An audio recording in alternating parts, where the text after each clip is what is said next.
Analisis, saham-saham China sempat rebound, dan reksadana global mengambil kesempatan untuk menjual.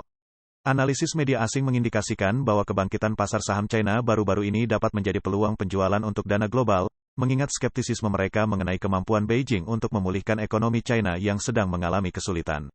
Di bulan Juli, baik dana long only AS maupun Eropa merupakan penjual bersih saham-saham China dan Hong Kong. Data yang dilaporkan Bloomberg juga menyoroti rekomendasi Morgan Stanley kepada para kliennya, manfaatkan rally baru-baru ini dan evaluasi ulang peringkat China ke bobot yang sama. Di antara indeks-indeks saham global utama yang dilacak oleh Citigroup, hanya indeks FTSE China A50 yang menunjukkan posisi jual pada akhir Juli. Pada saat yang sama, indeks saham utama China dan Hong Kong mencapai bulan tersukses mereka sejak pertemuan Politbiro bulan Januari. Michael J. Oh, seorang manajer portofolio di Matthew Asia yang berbasis di San Francisco, memperingatkan bahwa sejarah telah menunjukkan bahwa lonjakan-lonjakan ini seringkali hanya bersifat sementara. Oh menekankan bahwa investasi yang cukup besar oleh dana-dana global dan saham-saham China telah langka, menyiratkan bahwa lonjakan pasar baru-baru ini kemungkinan berasal dari para investor yang membalikkan sikap bearish mereka sebelumnya. Mencerminkan berkurangnya kepercayaan di antara para investor luar negeri, dana-dana yang menggunakan penghubung saham Shanghai Hong Kong dan Shenzhen Hong Kong untuk berinvestasi di saham-saham daratan China melaporkan penjualan bersih untuk sesi kedua berturut-turut pada hari Kamis. Meskipun Beijing bermaksud untuk menghidupkan kembali ekonominya yang lesu, tindakan konkret belum sesuai dengan retorika. Pihak berwenang berkeinginan untuk mendorong konsumsi dan membantu bisnis-bisnis swasta, tetapi tidak ada pencairan dana tunai langsung ke rumah tangga atau konsesi pajak untuk perusahaan-perusahaan.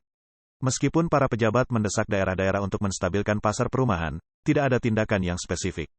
Menurut para ahli strategi Morgan Stanley, pertemuan Politbiro bulan Juli mengindikasikan pelonggaran kebijakan, namun pergeseran positif yang berkelanjutan membutuhkan perbaikan substansial dalam pembiayaan pemerintah daerah, real estate, pasar tenaga kerja, dan stabilitas geopolitik.